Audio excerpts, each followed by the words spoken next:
Marcus stood frozen in the middle of the circle of security personnel, his phone still clutched in his trembling hand.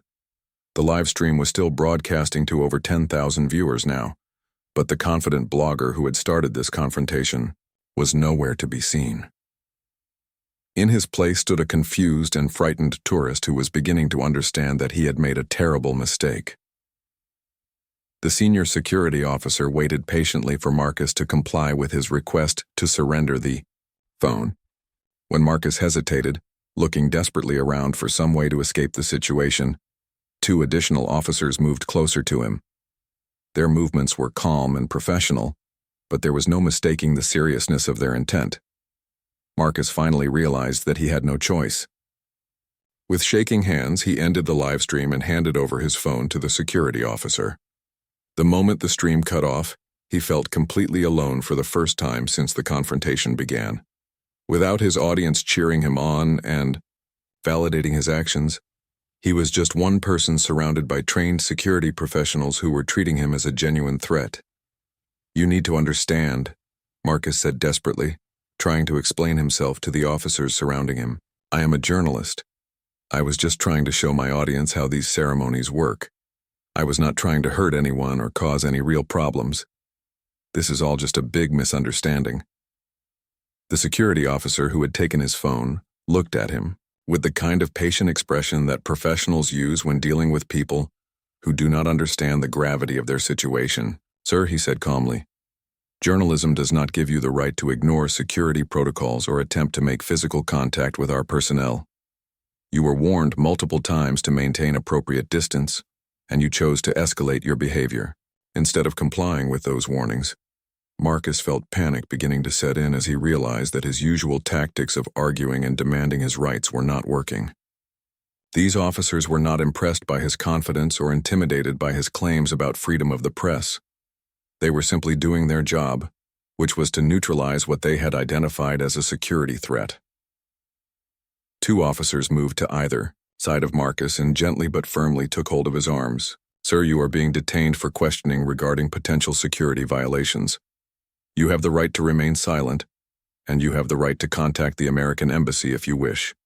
However, you will be coming with us for processing regardless of whether you choose to cooperate." As they began to escort him away from the crowd of tourists, Marcus caught sight of the guard who had been the target of his confrontation. The man had returned to his ceremonial position, standing perfectly still with his rifle at his side. But now Marcus could see something in the guard's eyes that he had missed before. It was not fear or uncertainty. It was the calm confidence of a professional who had handled the situation exactly as he had been trained to do. The crowd of tourists parted as Marcus was led through them toward a side entrance to the palace. Some were still filming the scene, while others looked on with a mixture of fascination and horror. Marcus could hear whispered conversations in multiple languages as people discussed what they had just witnessed. He realized that his attempt to expose what he thought was fake authority had instead become a public demonstration of very real consequences. As they walked, Marcus tried to engage the officers in conversation, hoping to convince them that he was not a real threat. "Look," he said, "I know this looks bad, but I was just trying to make a point about how people in authority positions use intimidation to control regular citizens. I never intended to actually hurt anyone or cause any real security problems." One of the officers escorting him responded without breaking stride. "Sir, your intentions are not the primary concern here. Your actions crossed multiple security boundaries, and those actions have consequences regardless of what you intended to accomplish. The security of this facility and our personnel is not something we can compromise based on someone's stated intentions." Marcus was led through a series of corridors and security checkpoints that tourists never saw. The palace was clearly much more than the ceremonial building he had assumed it to be. There were sophisticated security systems, multiple layers of protection, and dozens of personnel who were all part of a comprehensive security operation. Marcus began to understand that he had not been challenging a few guards in funny costumes. He had been challenging an entire institutional security apparatus. They eventually arrived at a small windowless room with a table and several chairs. Marcus was seated at the table while the officers took positions around the room. The senior security officer who had initially confronted him sat across from him and opened a folder containing what appeared to be photographs and documents. "Mr. Thompson," the officer began, and Marcus was shocked to hear his own name. "We know who you are. We know about your blog, and we have been monitoring your live stream since you arrived at the palace this morning. This was not a spontaneous incident. You came here with a plan to create content by challenging our security procedures." Marcus felt his stomach drop as he realized that his entire confrontation had been observed and recorded by palace security from the very beginning. They had not been caught off guard by his behavior. They had been allowing him to escalate the situation while documenting everything he did. His attempt to expose their procedures had instead provided them with extensive evidence of his security violations. The officer continued, "We have recordings of you stating your intention to prove that our guards have no real authority. We have video of you deliberately crossing security barriers despite multiple warnings. We have documentation of your attempt to make physical contact with our personnel. And we have evidence that you broadcast all of this to thousands of viewers, potentially encouraging others to engage in similar behavior." Marcus tried to interrupt, but the officer held up his hand to stop him. "This is not a discussion, Mr. Thompson. This is an explanation of why you are being charged with multiple violations of the Official Secrets Act, breach of security protocols, and potential incitement to public disorder. Your status as an American citizen does not exempt you from British law when you choose to violate that law on British soil." The reality of his situation finally began to sink in completely. Marcus was not dealing with ceremonial guards who were all show and no substance. He was dealing with a sophisticated security operation that had been one step ahead of him from the moment he arrived. His confidence had blinded him to the fact that real security professionals do not reveal their capabilities until they need to use them. The officer closed the folder and looked directly at Marcus. "You wanted to test our authority, Mr. Thompson. Now you are going to experience exactly how real that authority is. The consequences of your actions will be much more serious than anything you experienced in your previous confrontations with hotel managers and airline staff." Marcus sat in stunned silence, finally understanding that his entire worldview about authority and power had been completely wrong.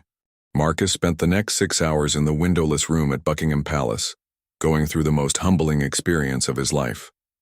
Officer after officer came to question him about his actions, his motivations, and his understanding of British law.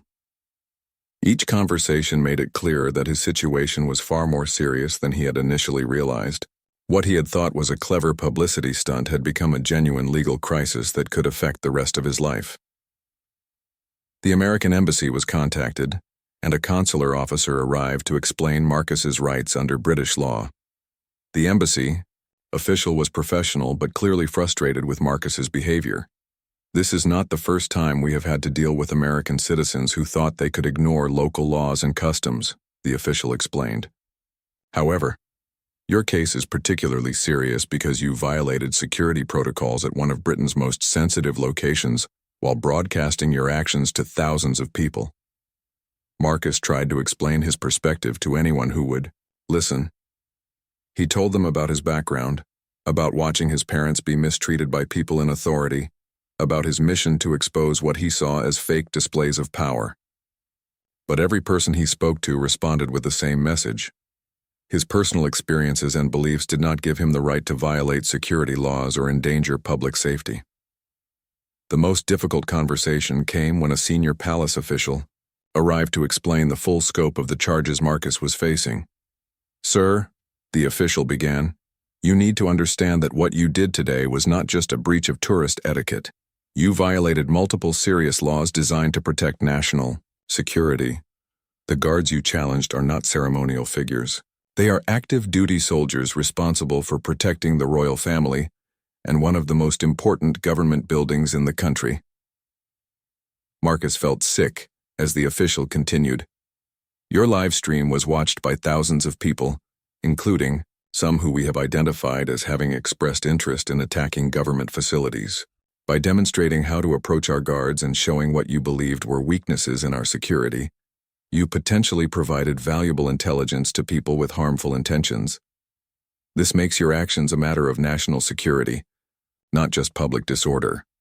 The weight of what he had done finally began to sink in completely. Marcus had not just embarrassed himself or broken some minor rules.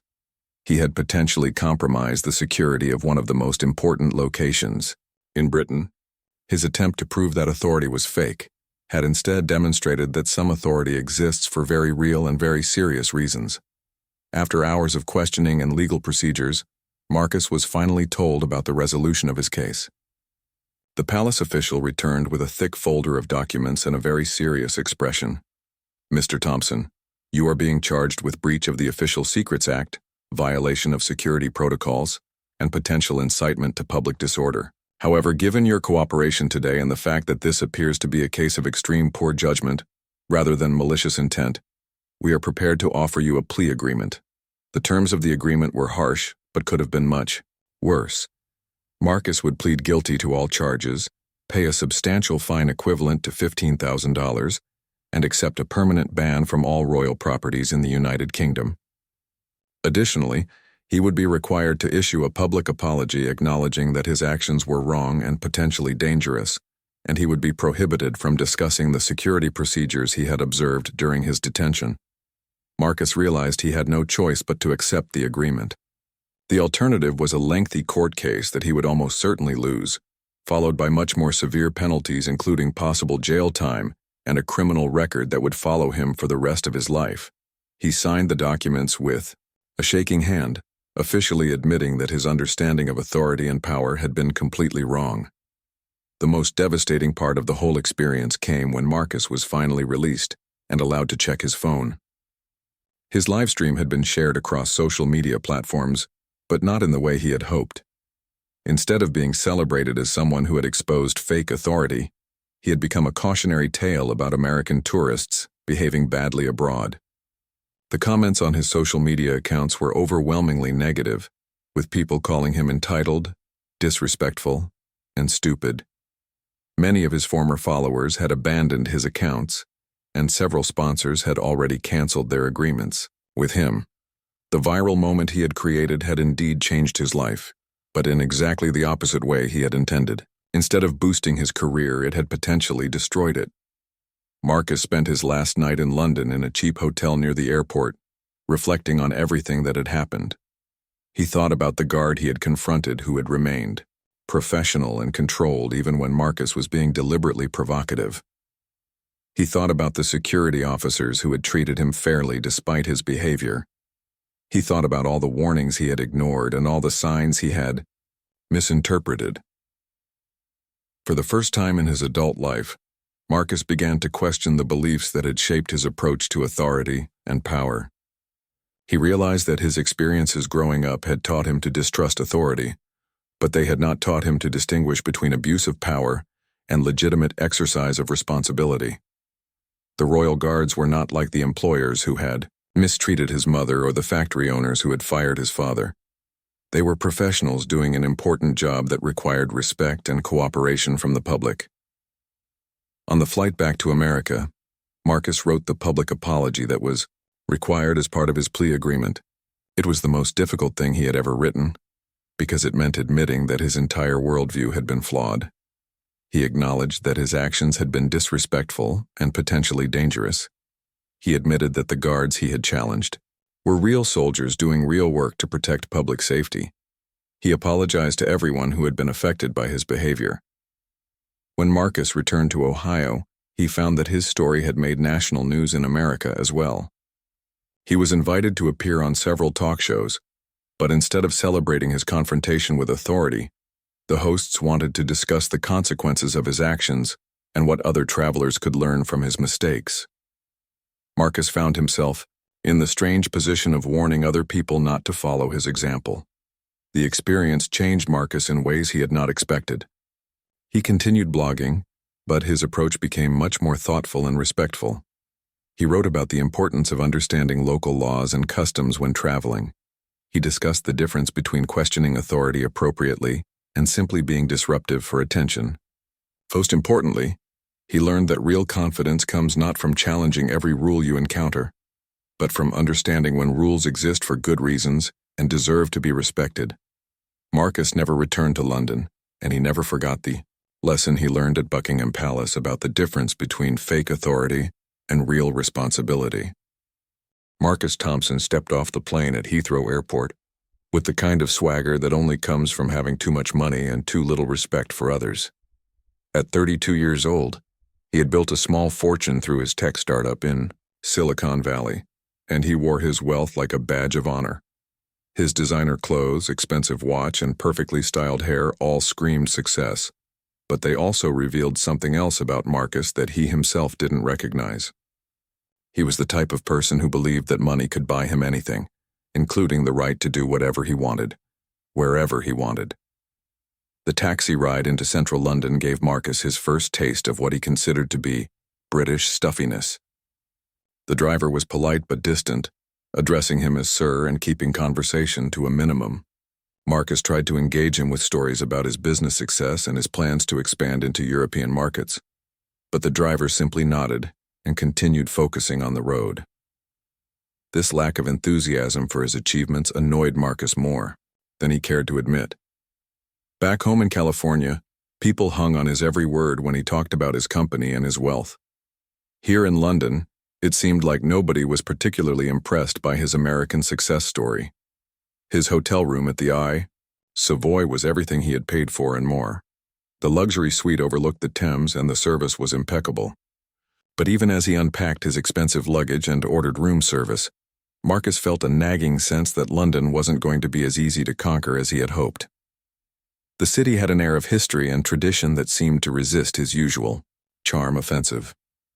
The hotel staff were professional and courteous, but they maintained a certain distance that Marcus found frustrating. He was used to people trying to impress him, not the other way around. That evening, Marcus decided to explore the city and get a feel for what London had to offer. He wandered through the streets near his hotel, taking in the historic architecture and the bustling crowds of tourists and locals. Everything felt different here compared to the modern, fast-paced environment of Silicon Valley. The buildings were old, the streets were narrow, and the people seemed to move with a sense of purpose that didn't include stopping to admire his expensive outfit or striking up conversations with rich Americans. As he walked past Westminster, Abbey, and Big Ben, Marcus began to formulate his plan for making this trip memorable.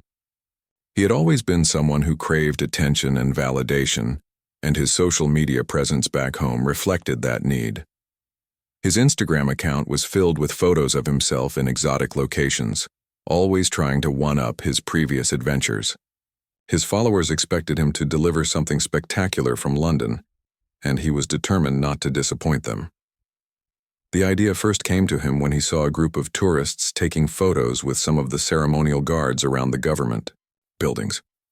These guards stood perfectly still, dressed in their traditional uniforms while tourists posed and took selfies around them. Marcus watched for several minutes, studying how the guards maintained their composure despite the chaos of camera flashes and excited chatter surrounding them. Most tourists seemed content to take their photos from a respectful distance, but Marcus noticed that some of the bolder ones got quite close without receiving any reaction from the guards.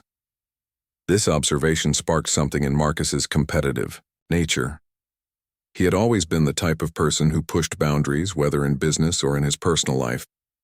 The sight of these seemingly unflappable guards presented what he saw as the ultimate challenge.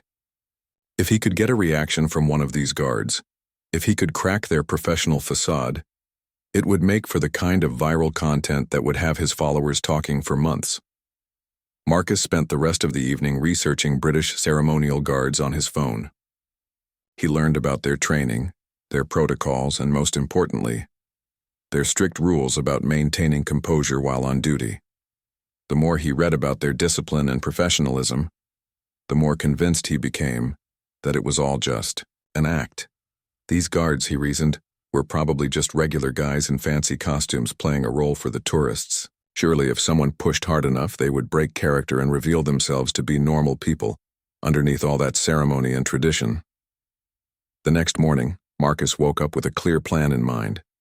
He would start with the guards at Buckingham Palace, as they seemed to be the most famous and would provide the best backdrop for his social media stunt. He dressed carefully, choosing an outfit that would look good on camera, while also projecting his wealth and status. His plan was to begin with small provocations and gradually escalate until he got the reaction he was looking for. As Marcus made his way through the streets of London toward Buckingham Palace, he felt a familiar rush of excitement that always came before he embarked on one of his attention-seeking adventures. He had no idea that he was about to encounter men who had been trained to handle far more serious threats than obnoxious tourists. These guards weren't actors or performers. They were real soldiers who had earned their positions through years of military service and unwavering dedication to duty. The morning air was crisp as Marcus approached the palace gates, his phone already in hand and ready to capture what he believed would be his greatest social media triumph. The guards stood at their posts, motionless and professional, their red tunics and tall black hats creating an impressive sight against the backdrop of the historic palace. Other tourists were already gathering, taking photos and admiring the ceremony, but Marcus barely noticed them. His attention was focused entirely on the guards, and he was already imagining the reactions he would get when he posted the videos of himself breaking through their professional composure. What Marcus didn't understand, and what he was about to learn in the most humiliating way possible, was that these guards represented something much larger than themselves. They were part of a tradition that stretched back centuries, a tradition built on honor, discipline, and respect for duty. They had faced real danger in real wars, and they had earned their positions through sacrifice and dedication that someone like Marcus could never truly comprehend. His wealth and arrogance were about to collide with a force that couldn't be bought, influenced, or impressed by anything he had to offer. Marcus arrived at Buckingham Palace on his second morning in London with his phone fully charged and his confidence at an all-time high. The grand gates and imposing architecture should have inspired respect or at least a sense of awe, but Marcus saw only an opportunity for content creation. He had spent the previous evening studying videos of other tourists interacting with the guards, noting what worked and what didn't. Most people seemed satisfied with simple photos, but Marcus wanted something more dramatic, something that would set him apart from the typical tourist experience. The morning crowd was already gathering when Marcus positioned himself near the main entrance where the guards stood at their posts. He chose his target carefully, focusing on a guard who appeared to be around his own age. This was Guard Williams, though Marcus had no way of knowing the man's name or his impressive military background. To Marcus, he was simply a young guy, in a fancy costume, probably earning minimum wage to stand still and look important for tourists. Guard Williams had been on duty for less than an hour, but he had already noticed the American tourist who seemed different from the usual visitors. While most tourists took their photos quickly and moved on, this one lingered, studying the guards with an intensity that suggested he was planning something.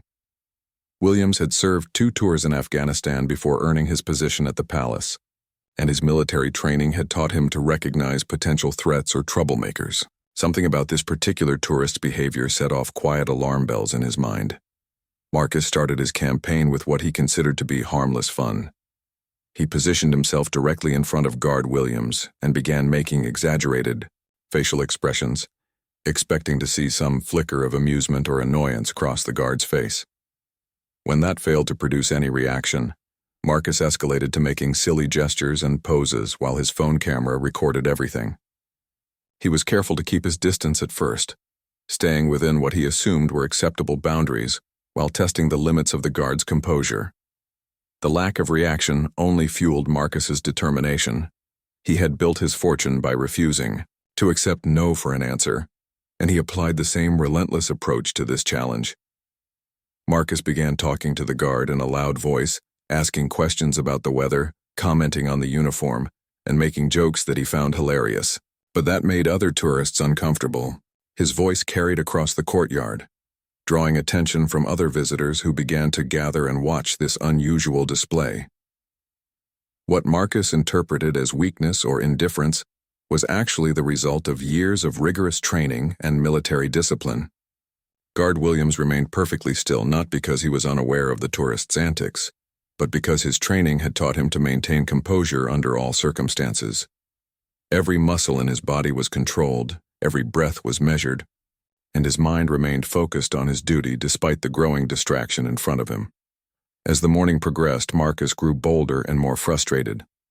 He had expected to get some kind of reaction by now, even if it was just a subtle eye roll or a slight shift in posture. The complete lack of response was beginning to make him look foolish in front of the growing crowd of onlookers. Some tourists were starting to shake their heads in disapproval, while others pulled out their own phones to record what was becoming an increasingly uncomfortable scene.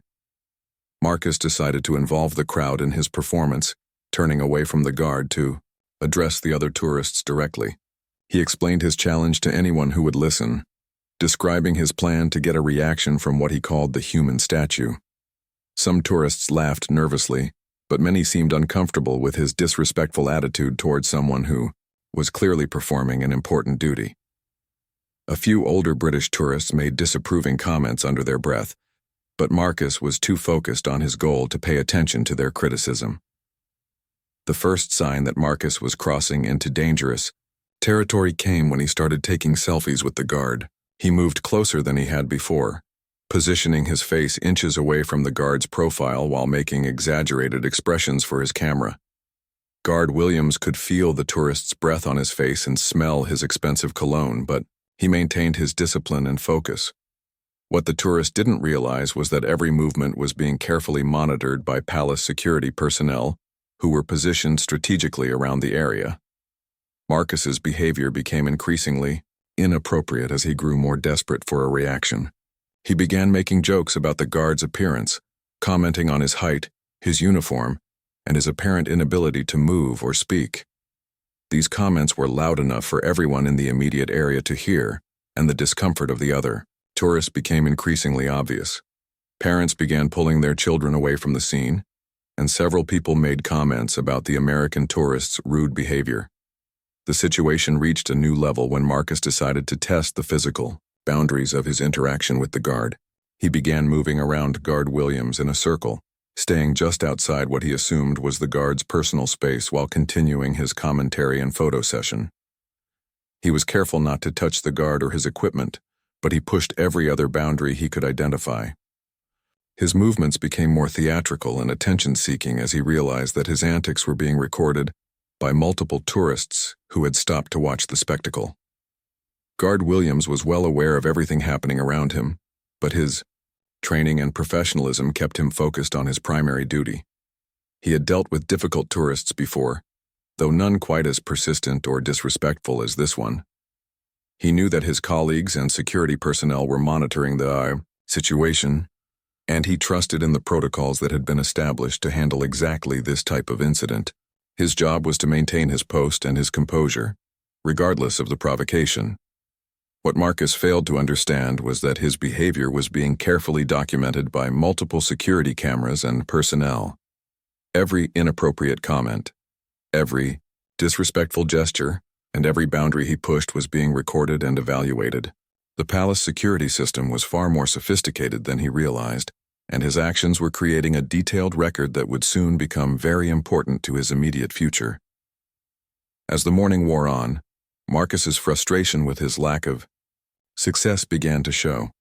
His confident demeanor started to crack as he realized that his usual charm and persistence weren't working on this particular target. The guard remained as still and professional as when Marcus had first approached him, and the growing crowd of disapproving tourists was making it clear that his behavior was not being well received. But instead of backing down, Marcus decided that he needed to escalate his approach even further. The cold metal of the handcuffs against Marcus's wrists felt like the final punctuation mark on the worst day of his life. As the police officers led him away from Buckingham Palace, he could hear the crowd behind him erupting in a mixture of applause and laughter. The sound followed him like an echo of his own stupidity, growing louder in his mind with each step toward the waiting police van. His expensive suit was wrinkled and dirty from being forced to the ground, and his carefully styled hair was now a mess. But these physical discomforts were nothing compared to the crushing weight of humiliation that was settling over him like a heavy blanket. The ride to the police station was silent, except for the sound of traffic and the occasional crackle of the police radio. Marcus sat in the back of the van, his hands cuffed behind him, staring out the small window at the London streets passing by. Just hours earlier, he had walked these same streets with confidence and arrogance, believing he was about to pull off the greatest prank of his life. Now he was seeing them from behind bars, literally and figuratively. The irony was not lost on him, though he was still too shocked and angry to fully appreciate the lesson he was learning. At the police station, Marcus was processed like any other criminal. His fingerprints were taken, his mugshot was captured from multiple angles, and his personal belongings were confiscated and catalogued. The desk sergeant who handled his paperwork was polite but professional, showing no interest in Marcus's protests about his wealth or his important business connections. When Marcus demanded to call his lawyer, he was told he would be allowed one phone call after the processing was complete. The sergeant had probably dealt with hundreds of entitled tourists over the years, and Marcus was just another entry in the daily logbook. The holding cell where Marcus spent the next several hours was small, windowless, and furnished with nothing but a metal bench and a toilet. The walls were painted an institutional green color that seemed designed to drain hope from anyone who looked at it for too long. Marcus sat on the bench, his head in his hands, trying to process what had happened to him. The confident businessman, who had stepped off the plane at Heathrow just days earlier, felt like a different person entirely. That man had believed he could charm or buy his way out of any situation. This man was learning that some things in life could not be negotiated or purchased. When Marcus was finally allowed to make his phone call, he contacted his high-priced lawyer back in New York. The conversation was embarrassing and expensive, as Marcus had to explain his situation while other prisoners and guards listened to every word. His lawyer was professional, but clearly annoyed at being woken up in the middle of the night to deal with what he called a preventable situation. The lawyer explained that he would need to work with a British legal firm to handle the case, and that the costs would be substantial. Marcus had always thrown money at problems to make them disappear, but this time the price tag was going to be much higher than he had ever imagined. While Marcus sat in his cell contemplating his mistakes, the videos of his arrest and humiliation were already spreading across the internet like wildfire. The footage captured by dozens of tourists showed every moment of his downfall in crystal clear detail. Social media users around the world were sharing the videos with comments that ranged from amused to disgusted. The hashtag about the arrogant American tourist who got what he deserved was trending in multiple countries. Marcus had wanted to go viral, and he had succeeded beyond his wildest dreams, but not in the way he had planned. The legal proceedings that followed were swift but thorough. Marcus was charged with disturbing the peace, interfering with military personnel in the performance of their duties, and several other offenses that his British legal team explained would result in significant fines and a permanent criminal record. The judge who heard his case was an elderly woman who had clearly seen many tourists make poor decisions over the years. She listened to the evidence with the patience of someone who had heard similar stories many times before, but her disapproval was evident in every word she spoke. During the court hearing, the prosecution played the security footage that showed Marcus's behavior over the 3 days leading up to his arrest. Watching himself on the courtroom monitor was like seeing a stranger engage in behavior that Marcus could barely believe he had been responsible for. The footage showed him making inappropriate gestures, harassing a professional soldier, and generally behaving like the worst kind of entitled tourist. The shame he felt was overwhelming, and he found himself unable to look at the other people in the courtroom. Guard Williams was called as a witness, and his testimony was delivered with the same professional composure he had shown while on duty. He described Marcus's behavior in clinical terms without emotion or embellishment, simply stating the facts of what had occurred. His restraint and professionalism in the courtroom made Marcus's behavior look even worse by comparison. The guard never raised his voice or showed any satisfaction at seeing Marcus brought low, which somehow made the whole situation even more humiliating for the disgraced tourist. The financial cost of Marcus's adventure was staggering. Between legal fees, fines, court costs, and the expense of keeping his lawyer teams busy on both sides of the Atlantic, the total bill exceeded $50,000. This was more money than most people earned in a year, spent on cleaning up a mess that could have been avoided with a simple show of respect and common sense. But the financial cost was nothing compared to the damage to his reputation and self-image. The story of Marcus's humiliation spread far beyond social media and into mainstream news outlets. Business publications picked up the story as an example of how personal behavior can destroy professional credibility. Several of Marcus's important clients began reconsidering their relationships with his company, concerned about being associated with someone who had shown such poor judgment and disrespect for authority. The viral videos followed him everywhere, becoming the first result that appeared when anyone searched for his name online. Marcus Thompson returned to California a changed man, though whether that change would be permanent remained to be seen. He had learned that money could not buy respect, that arrogance was no substitute for character, and that some people in the world could not be impressed or intimidated by wealth and status. Guard Williams returned to his duties at Buckingham Palace, where he continued to serve with the same dedication and professionalism that had made Marcus's downfall possible. The contrast between these two men and their choices would be remembered long after the viral videos stopped circulating.